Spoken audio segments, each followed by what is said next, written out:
Assalamualaikum warahmatullahi wabarakatuh. Halo teman-teman, jadi dalam video kali ini aku bareng timku akan memaparkan mengenai produk perbankan syariah di bidang jasa.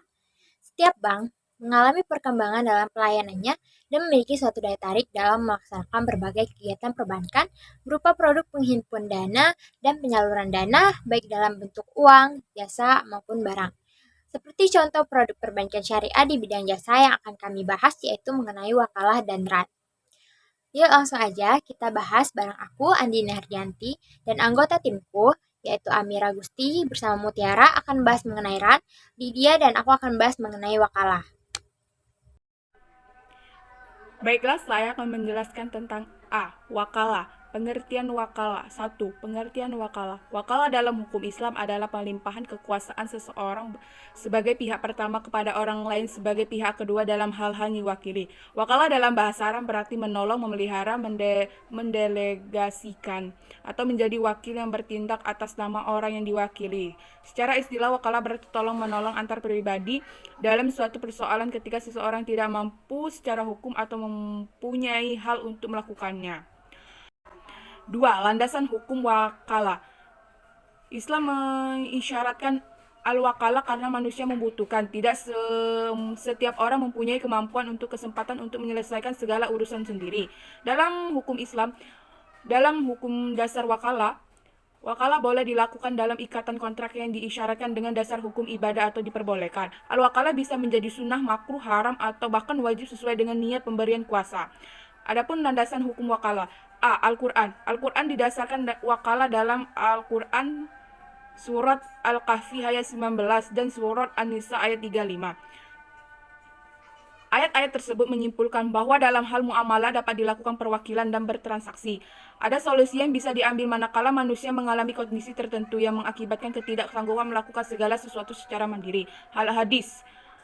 Rasulullah Shallallahu Alaihi Wasallam semasa hidupnya pernah memberikan kuasa kepada sahabatnya. Di antaranya adalah membayar utang, mewakili penetapan had dan membayarannya, mewakili pengurusan unta, membagi kandang hewan dan lain yang kemudian dapat dijadikan landasan kebebasan wakalah. Pendapat dengan ijma atas diperbolehkan wakalah. Mereka mesunnahkan wakalah dengan alasan bahwa wakalah tersebut jenis ta'awun atau tolong-menolong atas dasar kebaikan dan takwa. Oke, apa aja sih rukun dan syarat wakalah serta jenisnya? Yuk kita bahas bareng aku Andi Hardianti. Rukun dan syarat wakalah ada 4. Ada 4 rukun wakalah itu sendiri. Yang pertama, orang yang memberi kuasa disyaratkan memiliki hak untuk tasyaruf pada bidang-bidang yang didelegasikannya, dan pemberi kuasa itu orang yang dewasa yang cukup akal dan tidak gila. Yang kedua, orang yang diberi kuasa. Orang yang diberi kuasa itu adalah orang yang harus memiliki kecakapan terhadap aturan-aturan yang mengatur proses akad wakalah dan memiliki kemampuan untuk menjalankan amanah dari pemberi kuasa. Yang ketiga, objek yang dikuasakan merupakan sesuatu yang bisa diwakilkan kepada orang lain. Tidak boleh menguasakan sesuatu yang bersifatnya ibadah badaniah seperti sholat, namun boleh menguasakan sesuatu yang bersifat ibadah maliyah seperti zakat. Objek yang akan diwakilkan pun tidak boleh melanggar syariah Islam. Yang keempat, pernyataan kesepakatan. Dirumuskannya suatu perjanjian antara pemberi kuasa dengan penerima kuasa berupa pendelegasian dari pemberi kuasa kepada penerima kuasa dan menjelaskan tugas penerima kuasa. Ada beberapa syarat dari wakalah ini sendiri. Yang pertama, pekerjaan itu dapat digantikan oleh orang lain, seperti halnya pada zakat dan sedekah. Yang kedua, pekerjaan itu dimiliki oleh mewakil sewaktu akad wakalah, maksudnya bukan hak milik dari orang lain. Yang ketiga, pekerjaan diketahui secara jelas, bukan samar-samar. Yang keempat, syigat, yaitu lafal yang menunjukkan arti mewakilkan, yang diiringi kerelaan dari mewakil. Nah, selanjutnya apa aja sih jenis dari wakalah ini? Ada 3 jenis akad wakalah. Yang pertama, al-wakalah al-qasam, menggantikan sebuah posisi pekerjaan yang bersifat spesifik. Contohnya membeli Honda tipe X atau menjadi advokat untuk menyelesaikan kasus tertentu. Yang kedua, al-wakalah al-ammah, bersifat umum tanpa adanya spesifikasi, seperti belikanlah aku mobil apa saja. Yang ketiga, al-wakalah al-muqayyadah dan al-wakalah mutlaqah. Al-muqayyadah membatasi tindakan wakil dengan syarat tertentu, sedangkan al-mutlaqah tidak membatasi dengan ketentuan tertentu. Jika pemilik kuasa menentukan berapa harga yang diinginkan saat meminta wakil menjual sesuatu, maka itu disebut dengan al-muqayyadah. Sedangkan jika tidak ada, maka disebut dengan al-mutlaqah. Apakah wakalah itu bisa berakhir? Bisa. Wakalah bukanlah akad yang berlaku abadi, tetapi bisa menjadi batal atau dibatalkan. Dan ada beberapa hal yang menyebabkan wakalah berakhir itu diatur oleh Dewan Nasional Syariah. Baik, Assalamualaikum warahmatullahi wabarakatuh. Perkenalkan, saya Amira Gusi Suci Arara dari kelas Indralaya.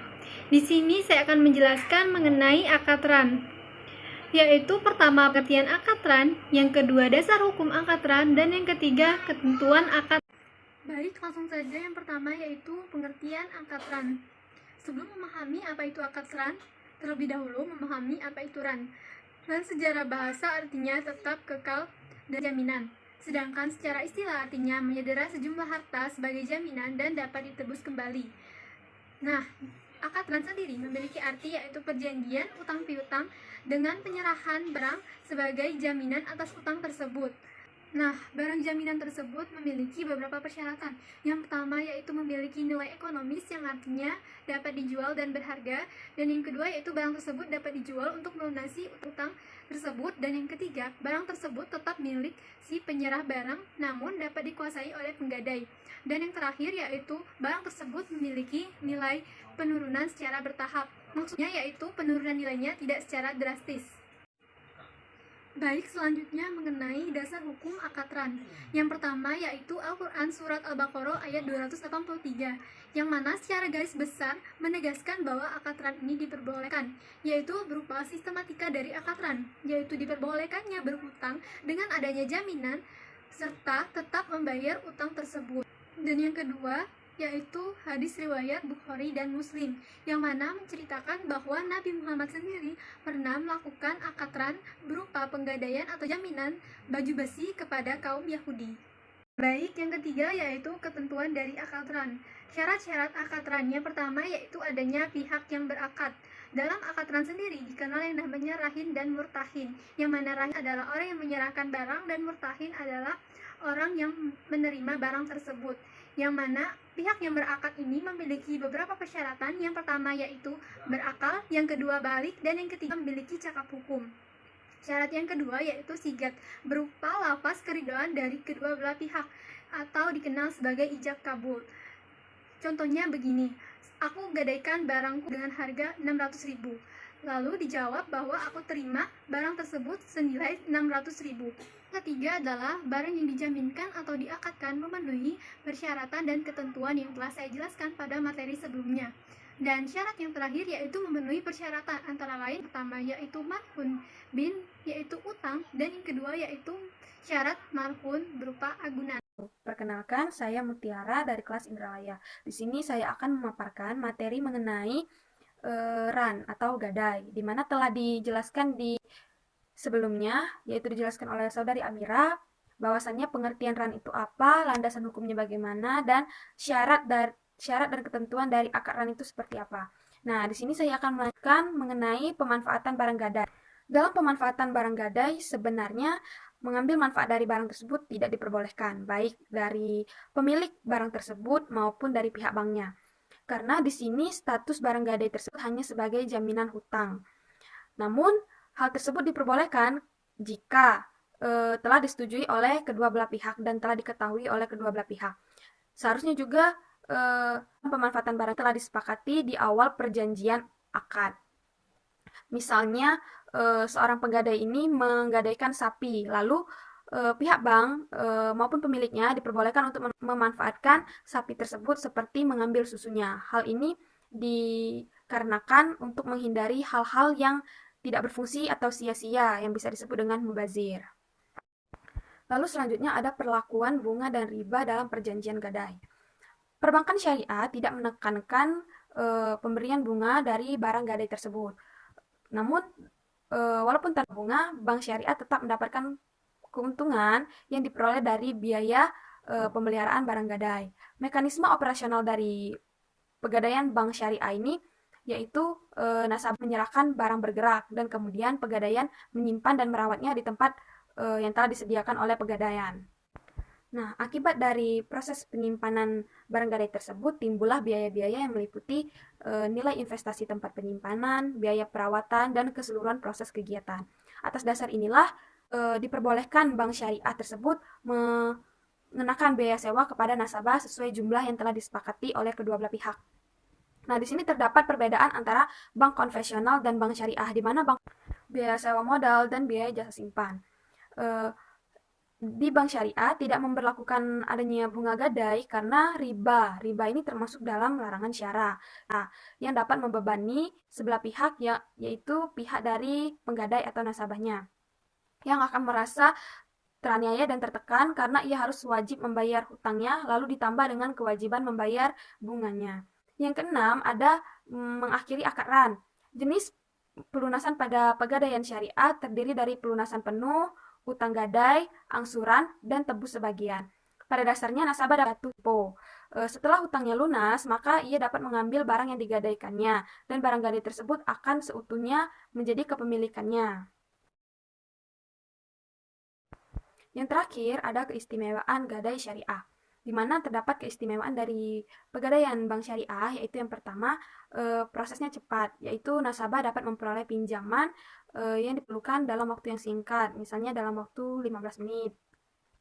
Caranya cukup mudah, nasabah hanya tinggal membawa barang yang akan digadaikan beserta bukti kepemilikan, seperti ia akan menggadaikan motornya, ia wajib membawa surat kepemilikan seperti STNK dan BPKB. Selain itu juga, dia wajib membawa identitas diri seperti membawa KTP. Nah, di sini para pegadai tidak harus melakukan hal-hal lain yang merepotkan seperti membuka rekening di bank tersebut. Nah, hal tersebut tidak perlu dilakukan. Yang ketiga, ada jaminan keamanan atas barang, yaitu pegadaian syariah akan memberikan jaminan keamanan atas barang diserahkan dengan standar keamanan yang telah teruji dan telah diasuransikan. Yang keempat, ada pinjaman yang optimum, yaitu memberikan marhun bin hingga 90% dari nilai taksiran. Baiklah teman-teman, dari pemaparan kami mengenai produk perbankan syariah di bidang jasa, aku bisa nyimpulin bahwa secara teknis perbankan, wakalah itu merupakan akad pemberian kuasa dari lembaga atau seseorang kepada pihak lain sebagai wakil dalam hal ini seperti bank, untuk mewakili dirinya melaksanakan urusan dengan batasan kewenangan dan dalam waktu tertentu. Sedangkan RAN adalah menahan salah satu harta milik si peminjam sebagai jaminan atas pinjaman yang diterimanya. Secara sederhana, RAN itu adalah jaminan hutang atau gadai. Nah, terima kasih teman-teman buat yang udah nonton sampai akhir. Semoga penjelasan kami mudah dipahami dan mohon maaf jika ada kesalahan. Assalamualaikum warahmatullahi wabarakatuh.